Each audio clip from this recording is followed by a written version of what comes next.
Vamos lá. Ô, Elias, está tudo ok? Beleza, perfeito. Olá, pessoal. Muito boa noite a todos. Vamos aí começando o nosso Temas Espíritas em Debate. Lembrando que ele fica gravado lá, sempre após o nosso, nossa discussão aqui de sexta-feira, fica gravado lá no site do Espírita Info e também no nosso canal do YouTube, canal do Espírita Info. Então, quem quiser assistir depois, quem quiser compartilhar, fica lá.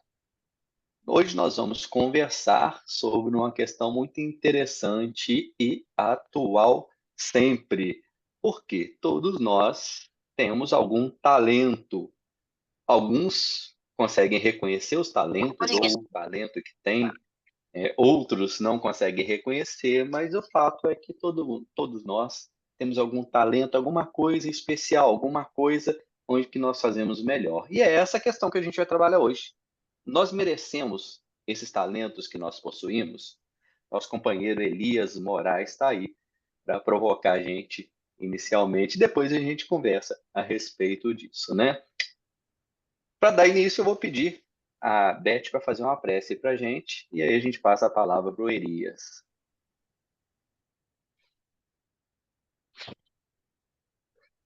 Tudo posso naquele que me fortalece. Amigo Jesus, tudo o que colocamos nas mãos de Deus tem solução, tem saída, tem resposta. Em qualquer situação, em qualquer circunstância, confiemos em Deus. É preciso acreditarmos que há esperança sempre, porque ela está em cada um de nós. É nos agarrarmos à esperança. Ela é a presença de Deus nos nossos corações. E é imbuído desse sentimento que nós pedimos Jesus a sua proteção para o nosso companheiro Elias, responsável pelo estudo da noite. Ajuda-nos, Senhor, na nossa caminhada. Envolve-nos na sua bênção. Fica conosco, agora e sempre. Elias, o espaço é seu. Estamos ansiosos aí para ver como que você vai abordar. Oi, Tá me ouvindo? estamos te ouvindo. Tá bom. Ansioso para ver, né, como é que eu vou sair dessa enrascada que é esse Exato. tema. Merecemos os talentos que possuímos? Eu fiquei muito pensativo com esse tema porque ele dá margem a uma imensa subjetividade, né? Mas eu achei que o ideal aqui é a gente discutir cada uma das expressões que estão contidas no tema, porque elas trazem significados. Elas têm implicações, né? Então, assim, a primeira delas eu queria começar pela expressão talentos. Nós estamos considerando talentos como, é, em primeiro lugar, é interessante a gente entender que nós estamos lidando com uma metáfora que é da tradição evangélica, da tradição cristã, né? E que talento é um elemento que aparece numa fala atribuída a Jesus, e essa fala está em dois evangelhos, está no Evangelho de Mateus e no Evangelho de Lucas. Portanto, de acordo com os nossos amigos historiadores que pesquisam a questão do Jesus histórico, tem grande possibilidade de essa fala ter sido mesmo dita por Jesus, porque um critério que eles usam é esse: em quais evangelhos que essa fala aparece. Se aparecer só no de João, pouquíssimo provável que aquilo tivesse acontecido ou que Jesus tivesse dito. Mas, uma vez que consta no Evangelho de Lucas e do de Mateus, a probabilidade é grande. Então, é bem provável que Jesus tenha usado, sim, essa figura para se referir à riqueza material, porque na parábola, os talentos se referem à riqueza material. Mas aí as nossas interpretações, elas nos remetem Há recursos também intelectuais, há recursos morais, há recursos da nossa capacidade de nos sensibilizar com a dor alheia, há todos os recursos de que nós dispomos, inclusive artísticos. O dom da palavra, o dom do ouvir e etc., tudo pode ser considerado talento na perspectiva da narrativa evangélica. E Kardec explora essa parábola no capítulo 16, onde diz que não se pode servir a Deus e a Mamon. Então, Kardec vai também fazer um paralelo interessante. Eu fiquei me perguntando por que ele colocou nesse capítulo e não em outro, né? E ele vai fazer um paralelo interessante entre o uso que a gente faz dos talentos recebidos, né? Considerando essa possibilidade de a gente servir a Deus com esses talentos, ou de a gente, eu não sei se a ideia de servir a Mamon, a gente teria que assumi-la ao pé da letra, né?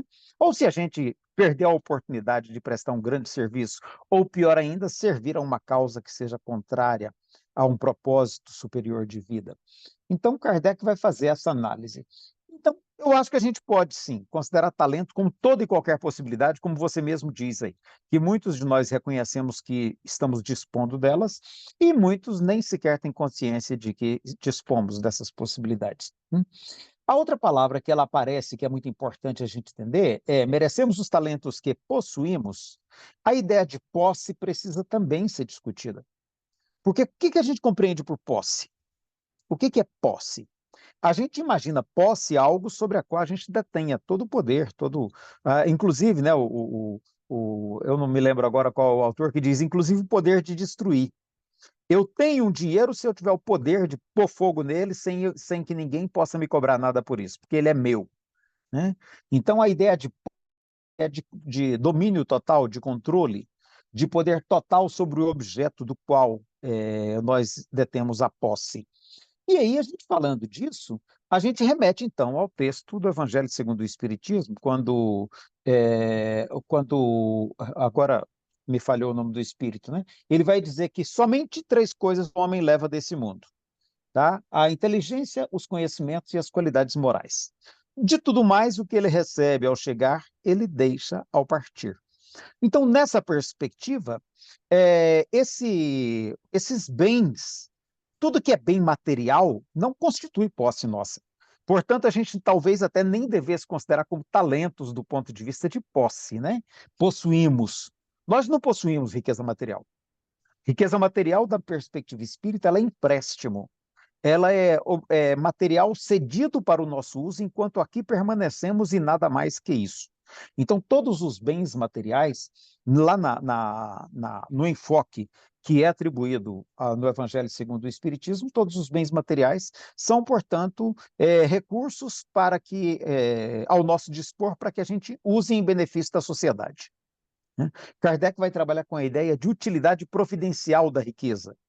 Ele não vai fazer um questionamento da questão da riqueza como é feita pelos autores socialistas do seu tempo, mas ele vai discutir que a única finalidade que justifica a acumulação de riqueza é o seu uso em benefício da sociedade. Então, isso nos coloca diante de uma questão também interessante. A que talentos nós estamos nos referindo quando a gente se pergunta se a gente merece os talentos, né, que nós possuímos? O que é que a gente está considerando, então, que nós possuímos, né? Então, e aí eu quero frisar esse ponto para a gente lembrar depois. Do ponto de vista espírita, os bens materiais não se constituem em posse nossa, né? Nós somos meros depositários. A outra palavra é a palavra merecimento. Tá? E a palavra merecimento ela é interessante quando você vai discutir a origem da ideia de mérito. Ela está associada à ideia de premiação, se a pessoa fez algo honroso pelo qual ela merece reconhecimento, ou a ideia de castigo, se a ação que ela realizou é desonrosa e merece punição. Então, a ideia de merecimento está muito associada nesse sentido. E aí tem a ver, inclusive, com uma visão meio justnaturalista de vida, você considerar esse modo de compreensão da justiça humana, ele é uma compreensão natural da vida, sendo que, na verdade, isso é cultural. Então, mesmo a ideia de merecimento, ela é cultural. Outras sociedades, outras tradições que não a nossa tradição judaico-cristã, nem trabalham com essa ideia, né? Eu estava me lembrando esses dias de uma comunidade africana, uma comunidade africana onde, se alguém faz alguma coisa que vai contra os valores da comunidade, ao contrário de ser punido, ao contrário de ser punido, punida, essa pessoa, ela é ajudada, ela é auxiliada, considera-se que ela se desvinculou das suas raízes e que ela precisa de ajuda para voltar a se conectar com os valores do seu povo. Então a visão é totalmente diferente, não existe essa ideia de merecimento em outras perspectivas. Então nós temos também que ter claro, quando a gente fala merecemos, a gente está falando de uma perspectiva cultural baseada na ideia de mérito, baseada na ideia de premiação e de castigo, né? Quando a gente fala de talentos, nós estamos entendendo que esses recursos são recursos que podem ser usados para um ou para outro lado, e no caso aqui a gente está pensando no uso pessoal, porque se a gente merece é para o uso pessoal, né? E os talentos que possuímos, nós estamos imaginando que a gente possui essas coisas. E, na perspectiva espírita, a gente só possui inteligência, conhecimentos e qualidades morais. Então, esses 3 pontos eu acho importantes para abrir essa reflexão nossa. E aí eu puxo alguns pontos que eu acho que são, que eu vou chamar assim de distorções interpretativas, tá? Porque, em razão de a gente considerar essa perspectiva do mérito associada à ideia de talento e de posse, a gente faz algumas distorções muito interessantes, no sentido de a gente criar interpretações adequadas à nossa conveniência, em torno dos textos do Evangelho, em torno da mensagem do Evangelho, né? A primeira delas, né? A questão da meritocracia. A meritocracia, infelizmente, é um valor que tem sido muito difundido, inclusive no meio espírita. O meio espírita tem assimilado um discurso meritocrático, talvez até porque, na época de Allan Kardec, essa era uma discussão que estava sendo posta, porque uma sociedade fortemente calcada na ideia de indivíduo, é natural que a ideia de mérito fosse uma ideia relevante, né, naquele contexto em que Kardec estava situado. Então, em razão disso, nós vamos ver que a palavra mérito, o merecimento, vai aparecer muito na obra kardeciana. Ela aparece 98 vezes no Livro dos Espíritos e 84 vezes no Evangelho segundo o Espiritismo. Então, a ideia de mérito, de merecimento, de se alguém ser merecedor, ela é muito forte no discurso kardeciano, e eu entendo, aí agora eu vou dizer assim, bem, eu entendo que é em razão do contexto sócio-histórico dentro do qual ele estava inserido, né? Que era de surgimento de uma sociedade fortemente baseada na ideia de indivíduo, nós estávamos vendo a invenção do indivíduo. O iluminismo traz a ideia de indivíduo, que era uma ideia que não tinha conquistado ainda relevância no pensamento do mundo europeu. Então, a descoberta do indivíduo era uma descoberta importante. E daí, então, a palavra vai aparecer tantas vezes na obra de Kardec, sem que, por isso, a gente precise acreditar que qualquer coisa na doutrina espírita seja validadora do que a gente conhece hoje como meritocracia. Porque quando a gente fala de meritocracia, nós estamos nos referindo a um modo de compreensão da vida baseado na ideia de merecimento. E não é esse nem o princípio espírita e nem o princípio cristão. Então, acho que é importante a gente voltar nisso. Eu vou deixar esse ponto para o final, que eu acho que ele vai a gente vai poder compreender ele melhor. Tá? Mas eu quero também discutir outra distorção interpretativa importante, que são a discriminação e o preconceito social transferidos para a realidade espiritual. Nós somos uma sociedade que discrimina muito a figura do pobre. Nós consideramos que a pessoa pobre é pobre, e eu estou me referindo a nós consideramos, que esse é um valor social, né? Não estou dizendo que alguém aqui considera assim. Pode ser que algum de nós não veja dessa maneira, mas esse é um valor da nossa sociedade, ele é um valor estruturante do nosso pensamento enquanto sociedade, né? A gente considera que uma pessoa que é pobre, ele é pobre porque não mereceu, pelo seu trabalho, pelo seu empenho, pelas suas qualidades, pelas suas virtudes, não mereceu um lugar ao sol na nossa sociedade. Então, essa crença existe, ela está muito presente, inclusive no inconsciente coletivo nosso. Ela é um pensamento norteador das ações, e aí, na medida que se constitui uma sociedade baseada na competição, isso passa a ter uma importância ainda maior, porque numa sociedade baseada na competição, acredita-se mais ainda que tudo depende do indivíduo, que tudo depende do esforço, que tudo depende do empenho que ele possa colocar em conquistar lugares no mundo. Sendo que a gente às vezes esquece que numa sociedade organizada estruturalmente como é a nossa, em camadas sociais, em estratos sociais, inevitavelmente, para que alguém possa galgar um degrau acima, em determinadas circunstâncias, é necessário, é imperioso que alguém caia um degrau abaixo. Tá? A estratificação criada pela sociedade baseada no capital, ela necessita de pessoas em poder de comando, ela necessita de pessoas em poder de operação, e ela necessita de pessoas desempregadas, fora do mercado de trabalho, que é o chamado exército industrial de reserva. Então, para alguém ascender a um cargo de comando em determinadas circunstâncias, então vou pegar um exemplo da Caixa Econômica Federal, onde eu trabalhei muito tempo. Para a gente concorrer a uma vaga de gerente geral, tinha que alguém sair da gerência. Ou porque aposentou, ou porque morreu, ou porque foi dispensado da função por incompetência, né, que é o argumento utilizado, tá? Porque não alcançou o desempenho esperado. Então, aquela pessoa é afastada e outro assume aquele lugar. Então, não tem como todos os funcionários da Caixa Econômica Federal alcançarem o posto de gerente. Não tem como. Né? É necessário que haja uma quantidade de gerentes, uma quantidade de supervisores, uma quantidade de caixas executivos e escriturários. E, inclusive, é necessário que haja uma quantidade de pessoas que nem sequer estão qualificadas para isso, que são os prestadores de serviços terceirizados que cuidam da limpeza, da segurança e etc. Então, assim, esse desenho piramidal, ele é inevitável na nossa estrutura social, como ela está organizada. Então, essa ideia de que se a pessoa merecesse, ele estaria numa melhor condição social, ela é uma grande falácia que precisa ser compreendida, porque não é bem assim.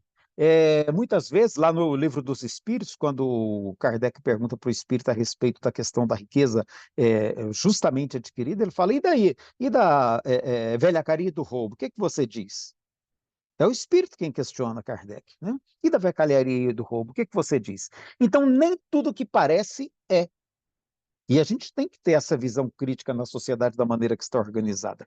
Nós temos muitas pessoas que não merecem de maneira alguma estarem nas posições sociais que elas hoje ocupam. Basta a gente ver o escândalo que foi no nosso Congresso Nacional na última terça-feira, que nós vamos perceber como que nós temos pessoas absolutamente despreparadas para a vida em sociedade, colocadas nos mais elevados postos sociais. E nós temos lá desempregados, passando necessidade, pessoas que poderiam estar nos representando muito melhor naquelas posições. Então, não é verdade que as pessoas alcançam posições sociais em razão dos seus méritos. Tem muito mais a ver com esperteza, tem muito mais a ver com o domínio do jogo, dos interesses e das possibilidades, muito mais a ver, às vezes, até com alguma preparação que ele recebeu por condição da posição em que ele ocupa na sociedade, mas não pelo seu esforço pessoal. Uma pessoa que é filho de uma família de boas condições financeiras recebeu uma melhor escolaridade. E uma pessoa que mora lá na Vila Mutirão, onde está a Fraternidade Espírita, não teve a menor chance de cursar uma boa escola. Então, é claro que num concurso, aquele filho daquele criminoso de colarinho branco que sempre viveu de corrupção, ele vai sair em muito melhor vantagem do que o jovem honesto da periferia. Então, a gente também precisa tirar essa ideia de que a condição social tem a ver. Mas aí o meio espírita faz, inclusive, uma associação de pobreza material com condição espiritual precária. Né? Embora a gente fale que no meio dos pobres podem estar reencarnados espíritos de evolução extraordinária, mas a gente entende que isso é exceção. E quando eu falo a gente, de novo, eu não estou me referindo a cada um de nós aqui presentes. Eu estou falando ao valor social que você percebe no meio espírita. E que está presente, por exemplo, na assistência social. Quando um grupo de pessoas de bem, pessoas de boa condição social e espiritualmente equilibradas, generosas, bondosas, que já alcançaram a condição de se colocar como quem ajuda o próximo, caridosas, portanto, vão para os bairros de periferia oferecer ajuda a pessoas em situação mais difícil, em situação inferiorizada, sabe? E que lidam com essas pessoas como se eles fossem realmente pessoas inferiores. Existe até uma terminologia própria, assistidos e trabalhadores. Então, nós que vamos para lá oferecer aquilo que sobrou da fartura que nos foi concedida, nós vamos para lá com o rótulo de trabalhadores. As pessoas que estão ali naquela comunidade, independente das condições espirituais que elas apresentam, independente de qualquer outra qualquer outra possibilidade de compreensão da sua moral, por exemplo, né, ela é rotulada de assistido. Ela é o necessitado, e nós somos quem oferece a caridade. Então, isso aí é uma grave distorção, porque a gente se vê como superior espiritualmente às pessoas que ali estão, né? E isso é uma grave distorção também desse sentido, porque isso não é verdade. Isso não é verdade. Nós temos ali pessoas de condição espiritual, muitas pessoas de condição espiritual, às vezes, muito melhor do que as que estão aí situadas em posições respeitáveis, inclusive dirigentes espíritas. Eu me lembro de pessoas com quem eu convivi e convivo ainda hoje na Fraternidade Espírita, que eu mesmo digo, gente, eles estão muito à frente das minhas condições pessoais, em termos de capacidade de aceitação de certas situações, de humildade, de reconhecer certas condições, né? Então, isso não é verdade, que as pessoas que estão ali é porque merecem espiritualmente nem materialmente. E aí, o último ponto que eu quero tocar é a questão da reencarnação como oportunidade não merecida, mas como ato de misericórdia. Isso Kardec deixa muito claro quando ele conta a história, aí ele agora que está contando parábola, né, dos dois operários. Ele diz que existiam dois trabalhadores, cada um trabalhava para um senhor diferente. E os dois cometeram um equívoco, cometeram um erro no exercício da sua atribuição. Um dos senhores, mais enérgico, mais impiedoso, despediu o funcionário e mandou que ele fosse procurar outro trabalho. O outro senhor, mais compassivo, disse para ele: não, já que você errou, você tem agora a oportunidade de corrigir o seu erro, você acabou de aprender. E eu não vou te dispensar, pelo contrário, agora eu quero que você aprenda com a experiência para que você possa não errar da próxima vez. Então, Kardec conta ele cria essa parábola para mostrar como que a reencarnação não é um processo baseado em merecimento, é baseado em compaixão. Se nós não estamos conseguindo acertar alguma coisa, a misericórdia divina, vou usar essa expressão, nos possibilita novas oportunidades para que a gente possa corrigir o que a gente não entendeu, aprender melhor, experimentar de novo. Então, a própria reencarnação, ela é baseada na compaixão e não no merecimento. Então, eu gosto sempre de dizer isso. Se a gente não entendeu ainda, é muito importante que a gente entenda que a lógica do Evangelho, a lógica da doutrina espírita, não é a lógica do merecimento, não é a lógica do mérito, é a lógica da compaixão. A bondade divina não coloca os talentos nas nossas mãos de maneira diferenciada, porque nós a priori merecíamos isso, né? Coloca os talentos nas nossas mãos diferenciadas, independente das nossas condições, lá na parábola, para que a gente possa fazer ou não bom uso desses talentos que nos foram confiados. Então, a lógica é do aprendizado, é a da possibilidade de crescimento espiritual para nós, e não a lógica do merecimento. Então, eu responderia com muita tranquilidade: merecemos os talentos que possuímos? De maneira alguma. De maneira alguma. Inclusive, se a gente tem muitos talentos, a gente tem que ficar preocupado, porque de que maneira que isso se acumulou nas nossas mãos? Com toda certeza, eu falo com muita tranquilidade a partir de mim mesmo, a partir do meu próprio caso. Não foi de maneira que não prejudique alguém.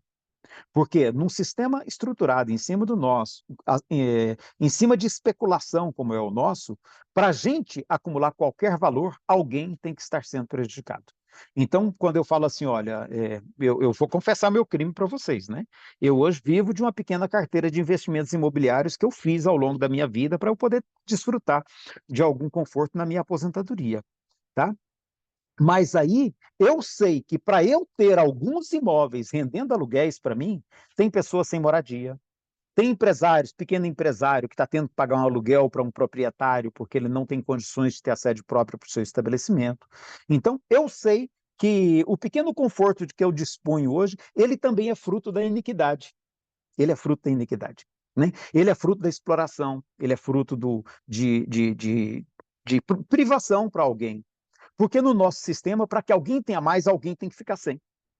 Né? Senão, seria distribuído equitativamente para todos, e não é assim que a gente montou a nossa sociedade. Então, merecemos os talentos que possuímos? Definitivamente, de modo algum. Nós estamos investidos de alguns recursos pela misericórdia divina para que a gente possa ser testado na nossa capacidade de transformar isso em benefício para a coletividade onde nós somos chamados a servir. É assim que eu compreendo. Né? E acho que cabe várias respostas, sem dúvida, porque é bastante subjetivo.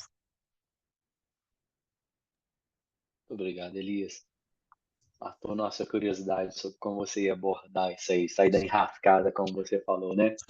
Eu estava aqui ansioso para te fazer uma pergunta, só não sabia como abordar. Pela forma como você traduziu aí, como você trouxe essa abordagem, eu estava tentando encaixar, mas você me deu dois momentos, esse finalzinho e um pouco antes, quando você falou sobre a ótica do espírito. Porque quando você fala numa perspectiva de uma sociedade de mercado, eu acho que é super compreensível a colocação que você está trazendo. Realmente, a gente consegue hoje em dia ter influência, ter uma riqueza, né, recursos financeiros, e aí você tem um monte de amigos em torno de você. Mas mesmo numa sociedade de mercado, você não consegue comprar, entre aspas, amigos verdadeiros. Uhum. E aí eu já vou caminhando pela abordagem que eu queria te fazer uma pergunta que talvez fuja um pouquinho desse olhar que você trouxe, mas não tanto. Porque eu fiquei pensando, o meu viés de interpretação sobre talento foi um pouco diferente do seu. Talvez pela a forma como eu enxergo o mundo, que não tem como a gente desvincular do campo profissional. Eu sou psicólogo, então eu vejo o talento muito pela vida aptidão também. Estudo muito isso, né? E sobre essa ótica, eu fiquei pensando, se a gente pensar, se a gente abordar isso, traduzir, enxergar isso, sobre a perspectiva do espírito, será que a gente não pode considerar que os talentos adquiridos pelo espírito são com base em seu merecimento? E aí nós não estamos falando no campo material, nós estamos falando de outros talentos, de aptidões mesmo, que esse espírito vai adquirindo, que vem algo com ele, ele reencarna e continua isso com esse espírito, e ele vai, enfim, ele vai crescendo, desenvolvendo e adquirindo também esses talentos sob essa perspectiva. O que você acha?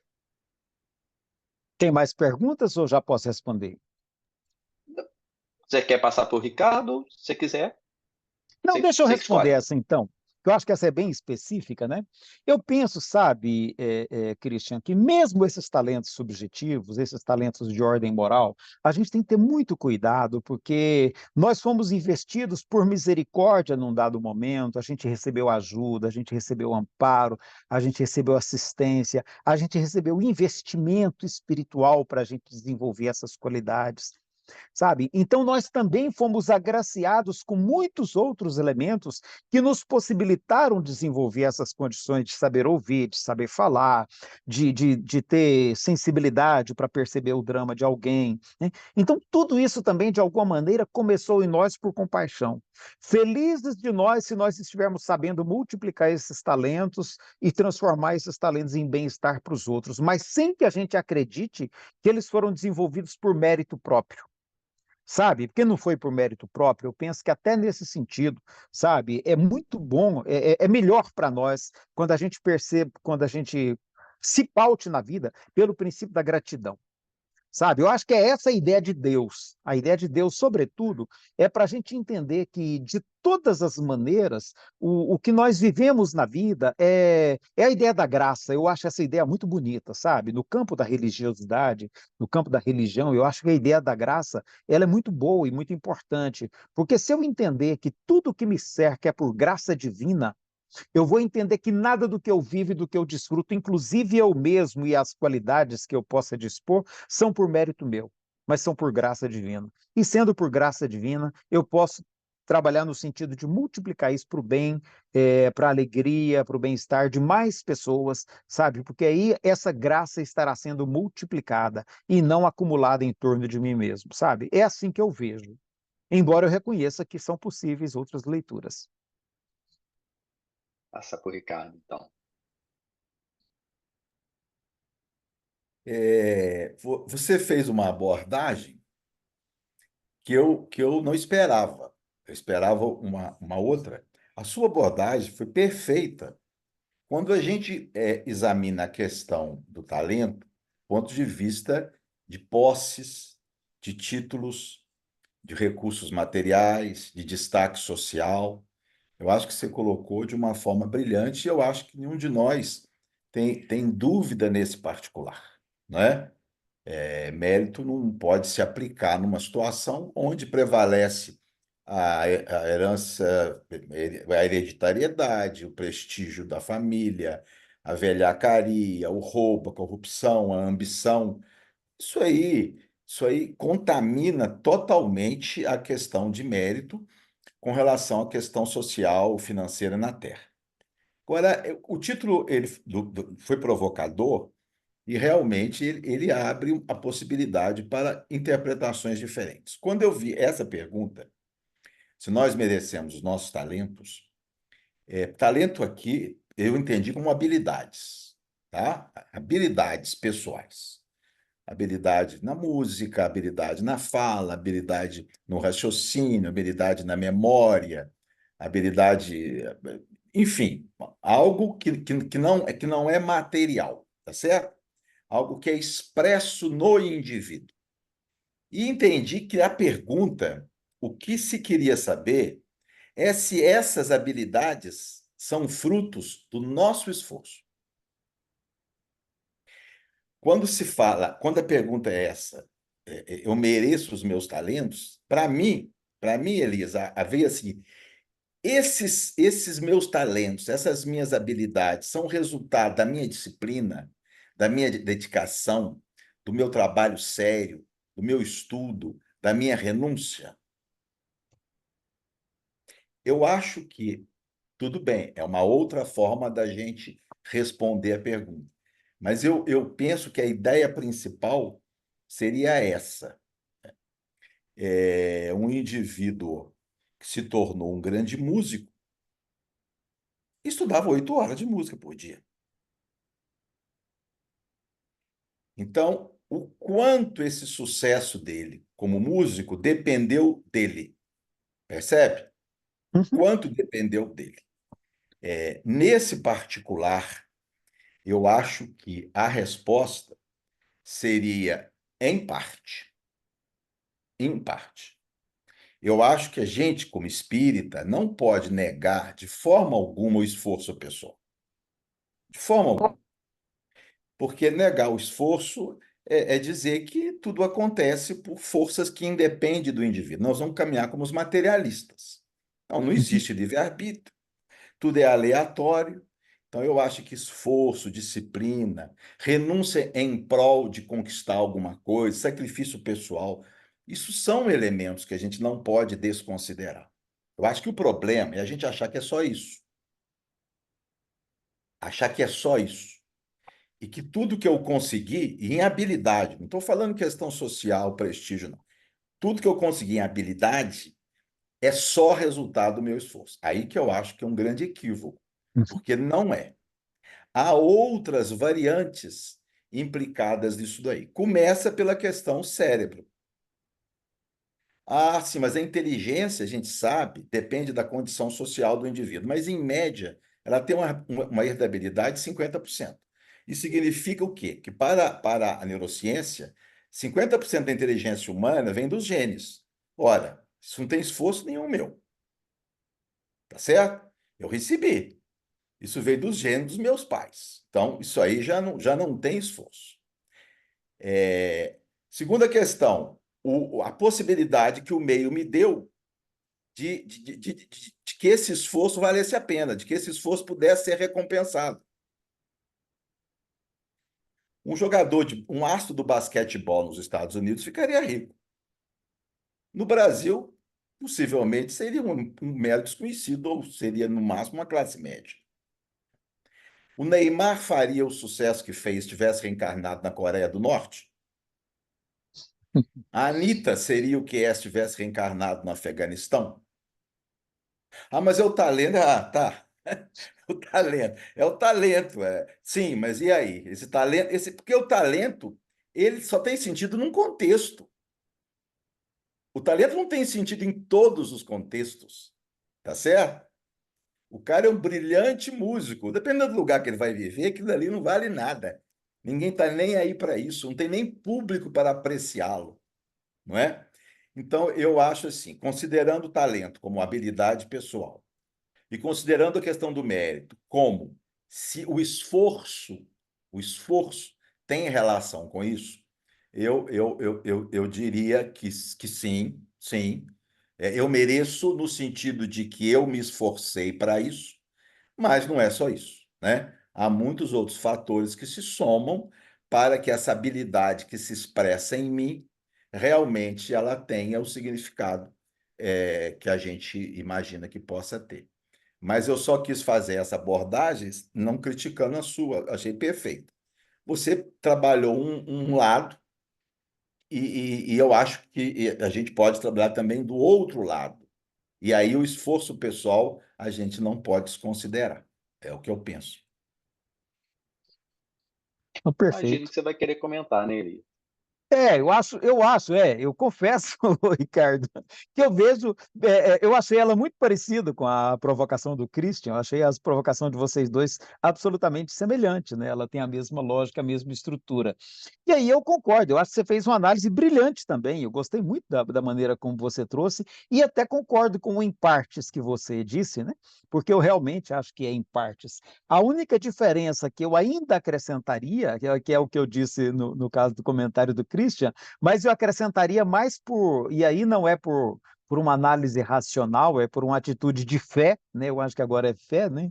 É que mesmo essa parte que dependeu do meu esforço, que dependeu da minha disciplina, da minha persistência, etc., eu ainda sinto que há aí uma grande dose de misericórdia divina, de bondade celestial, sei lá como é que eu traduziria, sabe, que me permitiu, em meio a tantas possibilidades de adversidades na vida, eu gozar de uma condição que me permitisse fazer esse esforço, que me permitisse ter essa disciplina, né? Porque enquanto eu estou podendo, e aí eu vou voltar no meu amigo Proudhon, que eu gosto demais da análise que ele faz, né? Ele diz assim: olha, é muito bonito a gente reconhecer o mérito do estudante de medicina que passa anos e anos se formando para poder cuidar da saúde dos outros. Mas enquanto ele estava estudando, se formando para cuidar da saúde dos outros, quantas pessoas trabalharam para que ele pudesse ter o pão de cada dia, o conforto familiar, as condições de vida das quais ele desfrutou para que então, ao final, ele pudesse ser um médico. Então, assim, eu acho que, eu até anotei aqui na medida que você foi falando, sabe? Ninguém faz nada sozinho, ninguém cresce sozinho, nós evoluímos em coletividade. Então, é nesse sentido que eu acho que se a gente souber sempre agradecer a cada mão que trabalhou para que a gente pudesse estar aqui agora, né? Eu sempre falo isso aqui na minha casa, o meu sogro gosta de agradecer a Deus, né, pelo pão de cada dia, e eu falo assim, olha, eu gosto de agradecer a Deus, mas eu quero também agradecer a cada trabalhador do campo, a cada motorista que transportou, a cada operário depois que foi processar isso nas máquinas, porque se não fosse o trabalho de milhares de pessoas, a gente não estaria comendo esse pão agora pela manhã, não estaria tendo tanto recurso na nossa mesa. Então é nesse sentido que eu gosto muito de pensar em termos de gratidão e não de merecimento, sabe? É nesse sentido, porque nos conecta a tantas outras pessoas que para que a gente pudesse desfrutar do que a gente está desfrutando e acumular os talentos que a gente está acumulando, ainda que sejam talentos morais, alguém, né, alguém está, às vezes, tendo uma luta mais difícil que a nossa, não pode estudar 8 horas por dia violão, ou piano, ou violino, ou baixo, seja o que for, não pode estar no banco de uma universidade privada fazendo um curso de medicina que é tão exigente, né? Então, assim, de qualquer maneira, mesmo essa parte que nos compete, ela, de certo modo, ela também é uma bênção, é um ato de misericórdia da bondade divina que nós estamos sabendo aproveitar. Então, o mérito nosso talvez seja esse, de estar sabendo aproveitar o talento que nos foi confiado. né? E aí sim a gente tem, concordo com você. Por isso que eu acho que o seu em partes ele é oportuno sim, mas com esse sentimento de humildade, com esse sentimento de humildade que mesmo essa parte que nos toca, ela só é possível porque a bondade divina está nos cercando de possibilidades, porque senão talvez a gente tivesse impossibilitado até de nos esforçar, né? Aí, pessoal, gostaríamos de mais participações aí, de ouvir mais pontos de vista, né? Mais interpretações a respeito. Fiquem à vontade. Vai que eu inibi o povo, hein? Eu acho que você foi perspicaz da sua interpretação. Eu bati o olho na questão e, para mim, eu fui logo, o Ricardo também, né? Foi logo por esse caminho. E o que eu estudei, o que eu busquei foi por esse caminho, mas você trouxe, foi bem perspicaz, eu achei interessante a forma como você colocou também. Eu gosto muito daquela música da Mercedes Sosa. Graças à vida que me ha dado tanto, né? A vida me cercou de tantas bênçãos, de tantas possibilidades, que eu não consigo julgar que qualquer dessas possibilidades, eu não estou falando de possibilidades materiais, não estou me referindo a elas, né? É claro que aplica também a elas, mas eu me vejo tão cercado de possibilidades que eu me vejo obrigado a agradecer todos os dias porque isso me foi possível, né? Até de cultivar, porque para a gente cultivar essas coisas, a gente também tem que estar cercado de facilidades. Eu tenho uma esposa aqui que é um grande apoio, né? Se eu tivesse uma esposa que me exigisse demais em outras situações, eu talvez não conseguisse, né? Então, assim, eu devo muito a ela, eu devo muito aos meus pais, eu devo muito a outras pessoas da minha família, do meu círculo, eu devo muito a muita gente. E como eu considero que essas pessoas são, de alguma maneira, a presença de Deus na minha vida, eu devo muito a Deus, né? Eu devo muito a Deus. Seja qual for a maneira que eu entenda Deus, né? Então, é nesse sentido que eu acho que vale essa reflexão. Mas é só nesse também. Eu concordo que, que o parcial faz sentido também. E a gente tem uma imensa dificuldade, na verdade, Elias, de começar a introduzir esses conceitos que você está fazendo, que você já faz há mais tempo e que a gente está tentando fazer, sem ferir a suscetibilidade, ou o conceito doutrinário que prevalece entre nós espíritas. Só para o pessoal ter uma ideia, olha, Seu som fechou. Seu som Seu áudio fechou, Ricardo. fechou, Ricardo. Você esbarrou aí. Nós ouvimos até a Pronto. ideia. Agora tá olhem certo. só, só para vocês terem uma ideia como a coisa é complicada. Eu coloquei no chat aqui o que a Joana escreve em Vida Feliz. Aqueles que encontram menos dificuldades fazem jus às circunstâncias, em razão do seu comportamento em reencarnações passadas. Os mais atribulados, da mesma forma, procedem dos seus atos infelizes. Essa afirmação da Joana constrói um pensamento, ou faz a gente deduzir que todos aqueles que encontram nessa encarnação facilidades as mereceram porque se comportaram bem no passado. Todos aqueles que encontram nessa vida dificuldades, o contrário. Né? Veja como a coisa é complicada. E quando eu li isso aí, eu fiquei pensando num exemplo, a gente pode falar porque é público, Sérgio Cabral Filho. O Sérgio Cabral Filho recebeu tudo que alguém podia esperar da vida. Excelentes pais. Os pais deles eram pessoas corretíssimas, bem-quistos, pessoas de uma situação financeira muito boa. Teve a oportunidade de viver numa cidade respeitável, né, em todos os Maravilhosa. aspectos. Pôde estudar, entrou facilmente na política, ganhou tudo que participou, ou seja, todas as facilidades. Dá para a gente imaginar, pelo comportamento dele nessa encarnação, que ele teve comportamento na outra que fez merecer isso? Aí é admitir retrocesso, e Kardec não admite isso. Então, esse conceito está em Joana de Anjos. Esse é um conceito muito forte entre nós espíritas. Muito forte. Isso está muito arraigado na gente. E a gente precisa, aos poucos, ir se liberando disso. Agora, eu temo que o outro extremo também, de negar o esforço, é perigoso. Eu acho que a gente tem que saber lidar com isso de uma forma bem equilibrada, não é? Negar o esforço pessoal é negar a nossa participação na nossa evolução. Eu acho que isso é algo que a gente não pode negar. Mas a gente tem que ampliar esse conceito para outras visões, como você fez e como a gente tem procurado fazer. Tá? Desculpe aí, Cristian, a intromissão. Não, não, tá tranquilo, Ricardo. Você tocou Excelente bem no intromissão. ponto que eu ia trazer a respeito.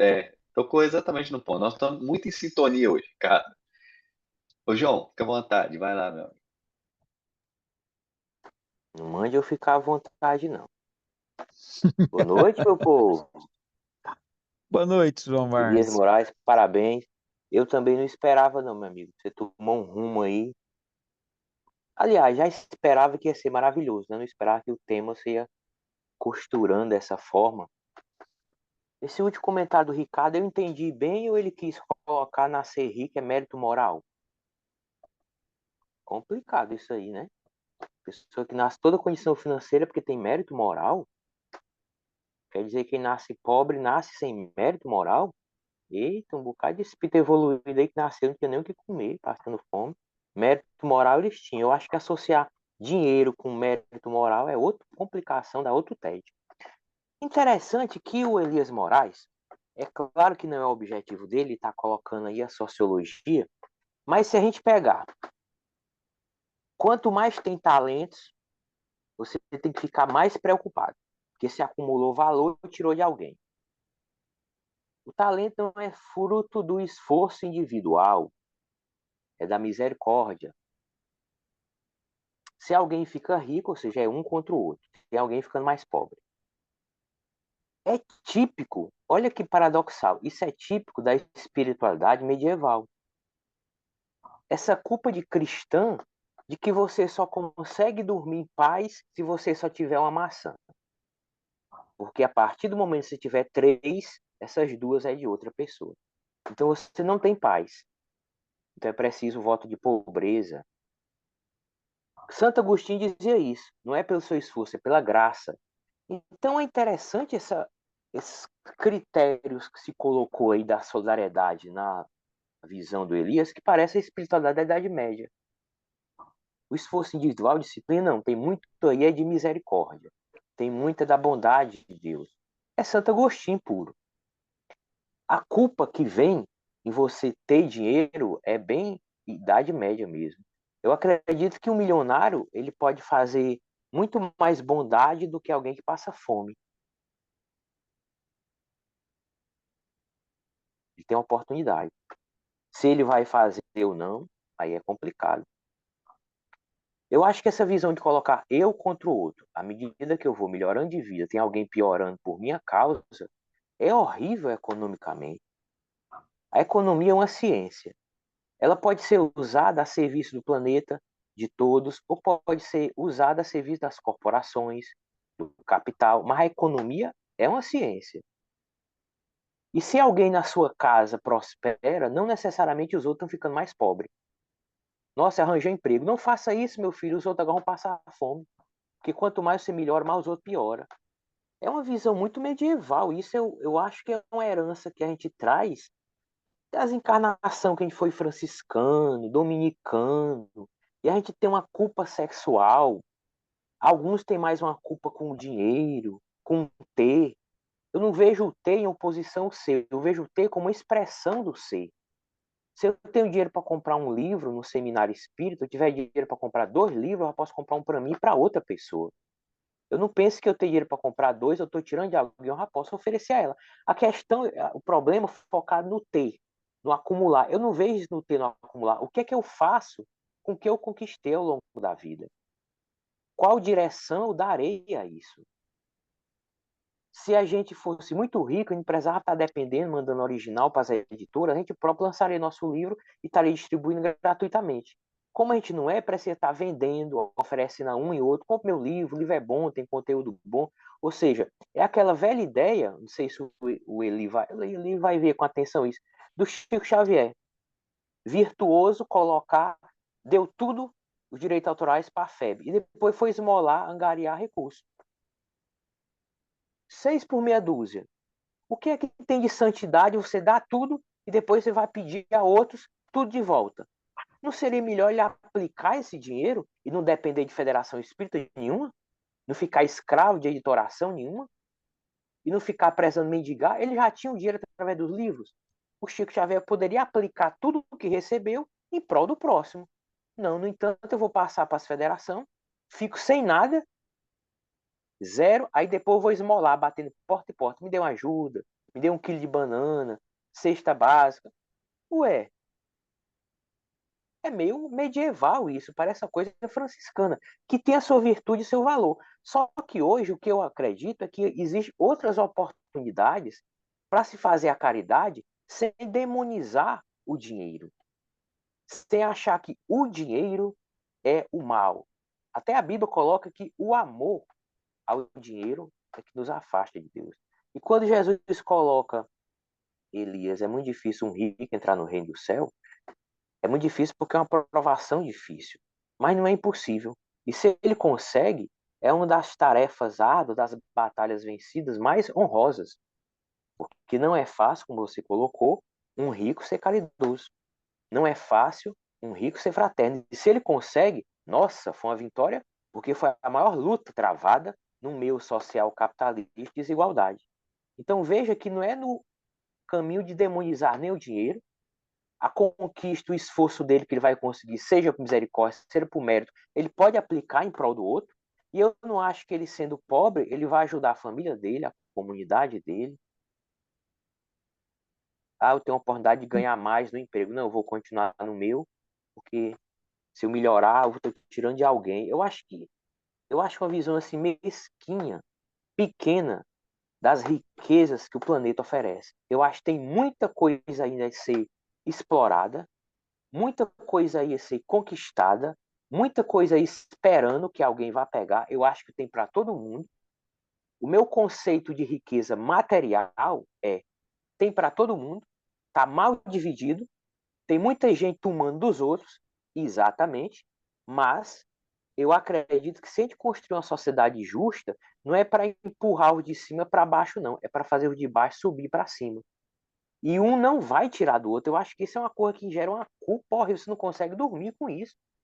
Se você for achar que eu estou comendo uma pizza, mas meu Deus, tem uma pessoa com fome acolá, meu irmão, pelo amor de Deus, coma sua pizza em paz, deixa dessa neurose medieval. Aí você, bem de saúde, você vai poder ajudar, fazer doação para quem que está lá. É uma coisa horrível. Eu pego o paciente assim. Eu tive gente na família, pelo amor de Deus, a pessoa não consegue não comer uma pizza, que tem gente, meu Deus, nesse momento está nos viadutos. Pelo amor de Deus, meu, você acha que a economia funciona assim? A sua pizza está tirando a comida daquele acolá? Quer dizer, é uma visão ainda eu contra o outro. Eu acho que é uma visão de eu com o outro, na hora que eu estou bem alimentado, boa condição financeira, eu posso ajudar o outro a ele também ter uma boa condição financeira. A dar um emprego a ele, a ensinar ele não só a ser um escravo de CLT, mas ser um empreendedor. Ele pode mudar as adversidades se for lhe dada a oportunidade. Eu acho que a oportunidade que se dá é para que todo mundo cresça. Não é para que a gente fique na margem aqui por baixo, todo mundo só comendo o necessário, como os animais brutos, lá na concepção do Rousseau, né? O bom selvagem, e o que nos corrompe é a sociedade. Ué, o que é a sociedade? Interessante, né? Se todo mundo é bom em essência, o que é essa sociedade que nos corrompe, se não é o conjunto de pessoas nas suas interações? É isso. O Elias, o João, ele tem sempre a tendência em fundamentar bem os argumentos dele. Então, eu vou fazer o seguinte: antes de passar para o nosso Elias aqui de fora, né, eu vou voltar para você, que eu quero ver o seu contraponto. Não, para fazer o contraponto com o João, vou precisar de mais meia hora, porque ele tocou em tantos pontos. Assim, eu tenho muito receio, João Márcio, de que a gente, nessa linha de raciocínio que você tomou, eu tenho muito receio de que a gente acabe validando a teologia da prosperidade, né? Porque, assim, essa ideia de que os recursos são infinitos, servem para todos, e todo mundo pode ter o máximo, todo mundo pode ter tudo, isso aí, assim, existem estudos muito consistentes hoje que mostram que se a gente for tentar dar a toda a população, aos 8 bilhões de pessoas que vivem na Terra, o padrão de vida das classes médias, não é nem dos ricos, né? O padrão de vida das classes médias dos países mais desenvolvidos, que os recursos da Terra não são suficientes. Então, já tem alguns estudos nesse sentido, que eu acho que merecem até que a gente confira para ver se eles estão realmente bem embasados, mas quando a gente considera, por exemplo, que 64% da população do planeta vive em condições de pobreza, né, pobreza com renda inferior a 2 salários mínimos, então, assim, então a gente vê que existe realmente puxando para o lado material, né? A gente vai ver que realmente existe uma dificuldade social a ser superada. Eu não creio que a gente deva fazer por isso uma apologia da pobreza, da miséria, ou voltar à condição medieval de achar que ninguém pode ter nada, né? Não, não penso que é por aí, não. Mas eu vou pegar, assim, algumas questões que você disse aí, por exemplo, né? A questão de eu achar que é amoral eu ter alguma coisa, ou, né? Não, eu acho que até tem um estudo que é do Karl Marx mesmo. Eu acho que Karl Marx ele é um gênio que merece ser citado em muitas ocasiões. Ele fala assim que o empresário que explora o seu funcionário, ele não explora porque ele é um mau empresário, ou porque ele é uma pessoa imoral, ou porque ele é egoísta. Ele explora porque se ele não explorar, o negócio dele não sobrevive nas regras do mercado capitalista. Né? Então ele é obrigado a explorar, ele não tem a opção de não explorar. Se ele não explorar, ele vai fazer como o Robert Owen, que criou um empreendimento cooperativista, transformou a empresa dele, pessoal, era dele, né, num empreendimento cooperativista e transformou aquilo num bem coletivo.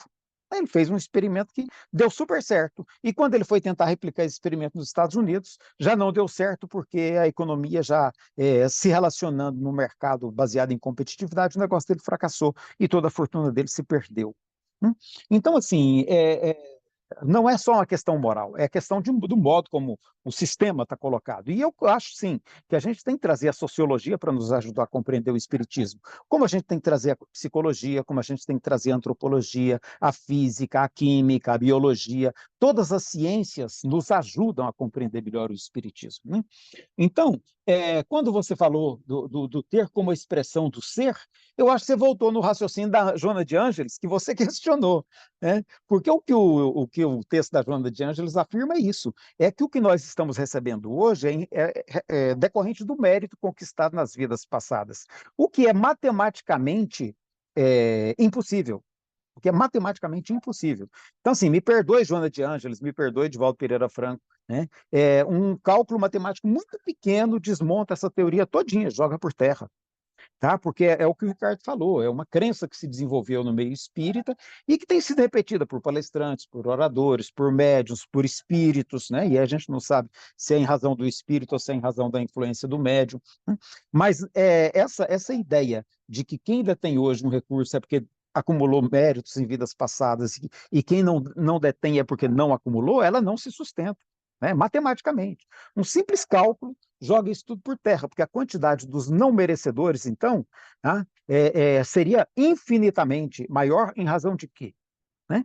Então, assim, você não consegue fazer um cálculo de função e ligar merecimento ao causa e consequência para tanta gente, né?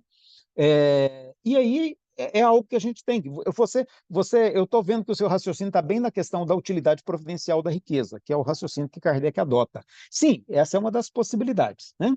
Essa é uma das possibilidades. Agora, eu penso que a sociedade ideal não é a sociedade onde algumas pessoas tenham condições de exercer a caridade porque elas têm riqueza suficiente. Eu penso que a sociedade ideal é aquela onde a caridade material não seja mais necessária, porque todas as pessoas estão atendidas nas suas necessidades fundamentais, né? E qualquer diferenciação que possa existir, que seja em pequena escala e que seja aí sim decorrente daquilo que o Ricardo chamou de mérito pessoal, que é claro que há diferenças que são pessoais, é claro que há pessoas que se comprometem e ajudam, cooperam com a sociedade de maneira muito mais intensa e por isso deverão ser reconhecidos, né? Então, assim, eu acho que quando Kardec fala naquela civilização completa, onde não haja nenhuma forma de exploração ou de injustiça, ou alguém mais forte que explore uma outra pessoa em situação de fraqueza, e a caridade material não seja necessária, porque ninguém está sujeito a passar falta de nada, né? Então, eu acho que é essa inclusive a essência da diferença entre uma sociedade capitalista e uma sociedade e uma proposta de sociedade socialista, que só existe proposta, né? A proposta é que seja uma sociedade onde a desigualdade social seja a mínima possível, né? E todos tenham o necessário para a sua existência. Quando você fala assim que o ideal seria que todos tivessem, então, assim, eu também concordo, eu defendo isso. Eu penso que o ideal é uma sociedade onde todo mundo tenha condição. Onde, ao invés de a gente ter forçosamente alguns tendo muito para outros terem poucos, todos tenham, ainda que não seja aquele padrão sonhado de ter sua iate, sua piscina, sua ilha particular, mas onde todo mundo tenha a sua casa própria, onde todo mundo tenha garantia de trabalho, onde todo mundo tenha garantia de alimentação de qualidade, saudável, onde todo mundo tenha acesso à educação, à saúde, à proteção social, onde todas as pessoas tenham tudo isso, né? E para que todas as pessoas tenham tudo isso, inevitavelmente a sociedade vai ter que ser baseada em outra lógica que não é da competição. Ela vai precisar se estruturar com base na lógica da solidariedade. Então, eu penso assim, que são questões, sim, que a gente vai precisar discutir muito, e porque realmente não tem como ser uma sociedade do eu contra o outro. Isso não pode. Isso não pode. E a lógica de uma sociedade capitalista é exatamente eu contra o outro, porque se eu não defender o meu interesse, o outro se apropria do que eu tenho, né? Então, eu penso que o desafio é esse mesmo, a gente criar uma sociedade que seja todos nós pensando em todos, de tal modo que ninguém tenha preocupação consigo mesmo, como diz Kardec brilhantemente, se não me engano, eu não sei dizer agora o nome da questão, onde todo mundo percebendo que todos se preocupam uns com os outros e não consigo mesmos, então todo mundo entende que é desnecessário ficar todo mundo preocupado em defender seus interesses particulares, né? Eu acho que esse é o estado social, sabe? Eu acho que você falou muito bem, né? Nós precisamos superar a lógica do eu contra o outro e criar uma lógica de todos nós a favor de todos nós. Em vez de ser cada um por si, Deus para todos, ou Deus contra todos, como alguns gostam de dizer, né? Eu acho que seria a lógica do um por todos e todos por um, sabe? Aí a nossa sociedade vai estar no caminho certo. Elias Marques, você também fique à vontade. Sará. Só para confundir. Eu achei tudo muito bem colocado e durante a sua exposição, Xará, eu me lembrei aqui de uma passagem do Evangelho de Mateus, capítulo 19, em que Jesus fala para os discípulos, né? Até vou colocar aí no chat aí tudo o trecho, que ele fala para os discípulos que é mais fácil um camelo, né, passar pelo fundo da agulha que um rico entrar no reino dos céus. Mas essa parte que é tão, né, tratada na religião e no meio espírita, não é a parte que mais me chama a minha atenção, é a parte do versículo 25, que, ouvindo isso, os discípulos ficaram atônitos e exclamaram: sendo assim, quem pode ser salvo? Ou seja, desde aquela época que a nossa, o nosso imaginário, né, coloca quem tem poder e dinheiro, né, no status social de que eles podem tudo. E isso também me fez questionar a ponto do que o Ricardo disse sobre o Sérgio Cabral Filho, como se fosse um retrocesso, né? Ele ter tantas oportunidades e não ter feito uso ou bom uso dessas oportunidades. Eu não acredito que seja um retrocesso. Eu acho que ele caiu ali de paraquedas através da reencarnação. Eu acho que ele furou a fila e entrou, né? Porque já tem essa mania, então ele já entrou lá na frente, ele já entrou, furou a fila e caiu naquele, né? Naquela família privilegiada, que deu tantas condições que poderia ter dado para uma outra pessoa que com uma moral até mais ilibada que a dele, para usar dessas oportunidades. Eu não acredito que seja um retrocesso, né? Tirando a brincadeira, né? Não houve mesmo avanço nenhum. Talvez toda aquela facilidade poderia ele ter aproveitado para fazer algum progresso, mas não fez no campo moral. mas e reforçar algumas coisas que você disse há pouco, lendo Davi Copenau e também o Nego Bispo, um, né, Yanomami e o outro Quilombola, podemos ver alguns ensaios, né, ou pelo menos tirar dali aprendizados para a nossa sociedade. Lá eles vivem em regime de cooperação, não há competição entre eles, né? No livro do Davi Copenaua, ele até cita que o pajé ele é o último a se alimentar, porque a incumbência dele como chefe, né, é saber se todos estão, né, recebendo a parte, né, deles no alimento ali do dia a dia. E o Nego Bispo ele já disse que na comunidade quilombola ninguém tem terra, né? Tem a roça e todo mundo vai trabalhar na roça, coopera. E todo mundo tem o mesmo, né, resultado, ou seja, ninguém passa fome, né, na sociedade quilombola ou então na sociedade ribeirinha, né? Todos têm o necessário, o que seja para morar, viver com dignidade, e talvez não seja um modelo para a nossa sociedade, que, como o Nego Bispo fala, que é a sociedade do colonizador, né? Onde que a gente tem que tomar de alguém, né? Para poder ter um certo conforto. Não existe essa cooperação. Um sistema, e agora eu vou copiar o Zezéu, que diz que esse sistema que é baseado no dinheiro está muito distante daquele sistema baseado no amor, que foi o que Jesus quis explicar para os discípulos, e os discípulos não entenderam, né? É, pensaram, pô, mas se os ricos não entram no céu, quem entrará?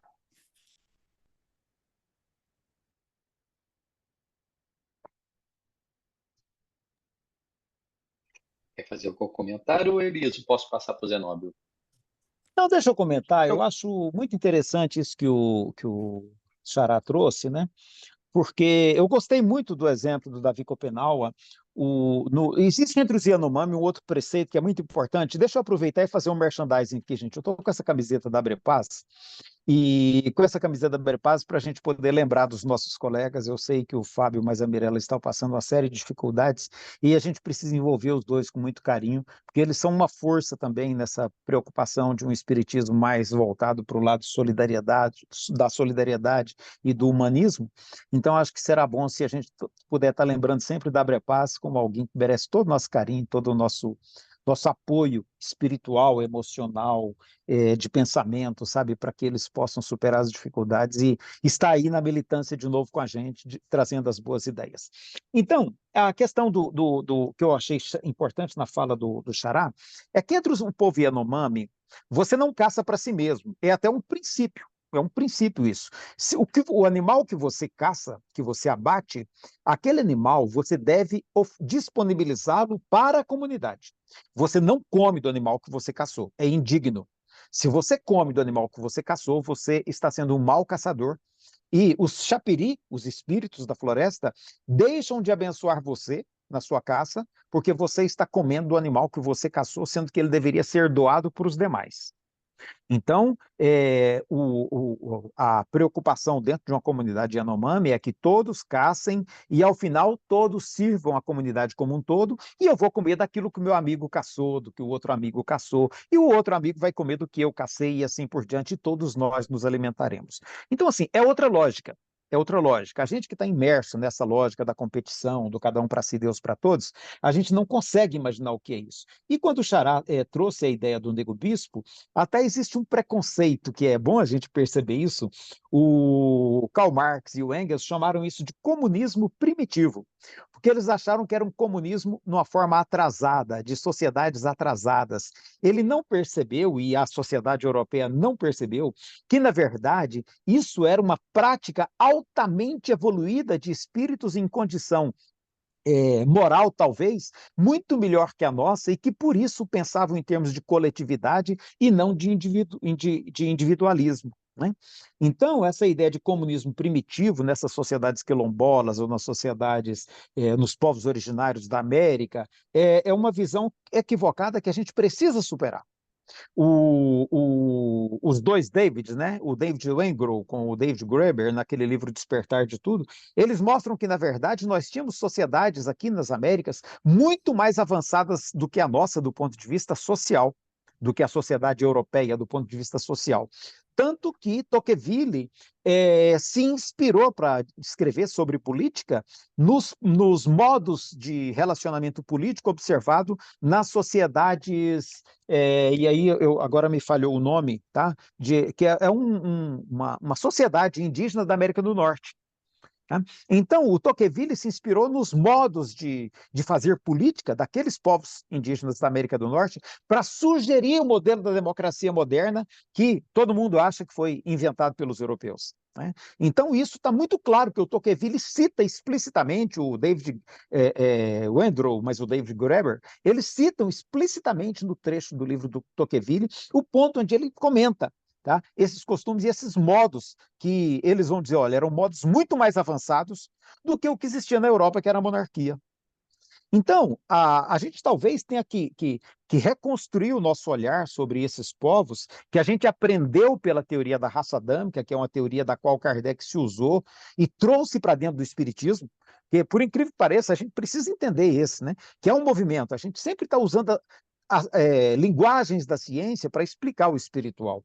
E Kardec usou a linguagem de uma ciência da época, que era uma ciência racista, que era uma ciência xenofóbica, mas era o que ele tinha, ele não sabia que tinha essa implicação toda. E ele usa isso, né, para compreender o processo de evolução espiritual e acredita que indígenas e africanos estavam no nível inferior de evolução.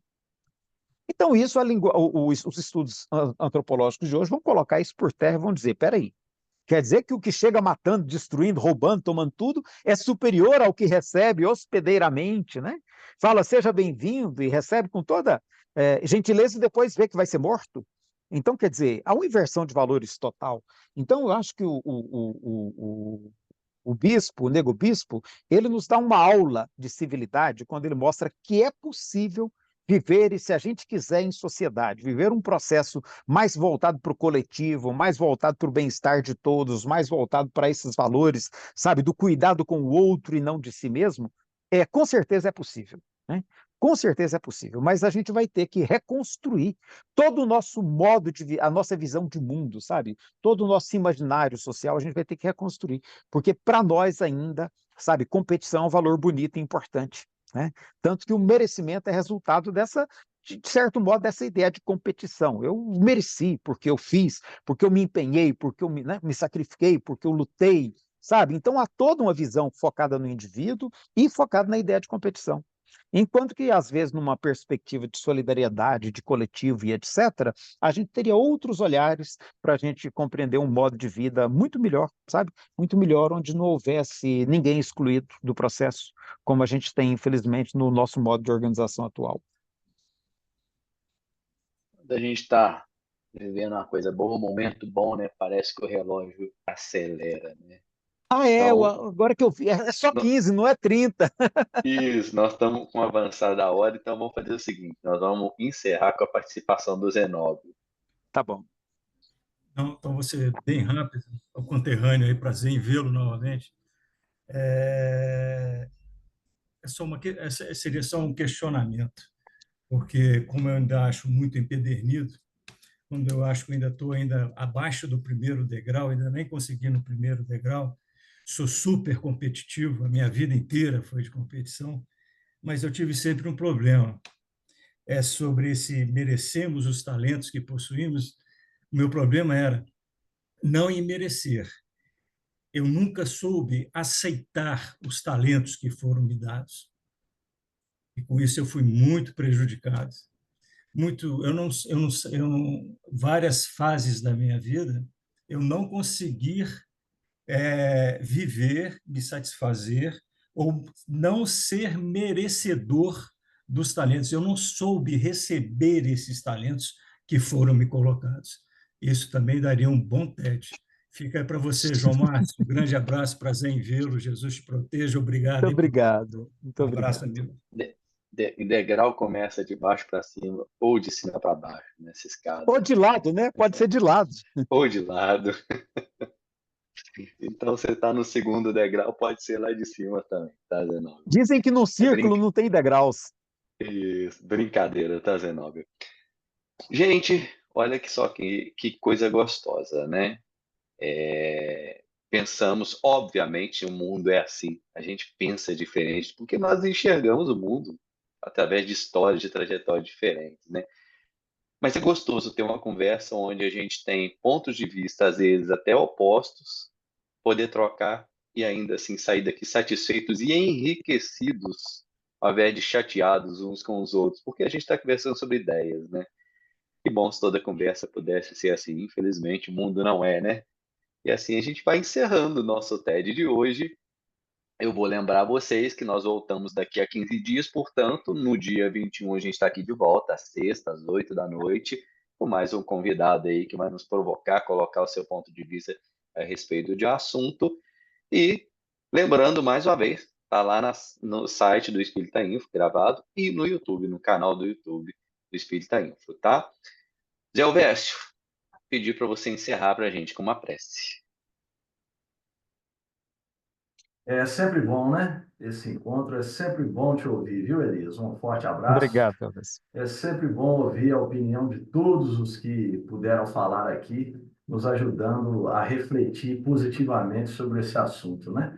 Esse TED merece ser revisto. Com certeza, assim que sair a gravação, nós temos que assistir novamente. É com esse espírito de alegria, de satisfação, que ao encerrarmos mais este momento de reflexão, que nós nos elevamos e agradecemos a Deus, luz da vida, que nos proporciona a vida, que nos dá a força e a vontade, atraindo-nos com amor. Agradecendo a Jesus, que é o nosso guia maior, e aos espíritos amigos que estão sempre generosamente nos inspirando, nos auxiliando a compreender cada vez mais aquilo que eles transmitem, também nos auxiliando nessa jornada de evolução. Assim, felizes, satisfeitos, nós, agradecidamente, encerramos mais um TED. Elias, pessoal, muito obrigado. Valeu, abraço, grande Elias. abraço, Obrigado, pessoal. Elias. Foi um prazer Até a estar próxima. com vocês. Parabéns, Elias. Muito bom.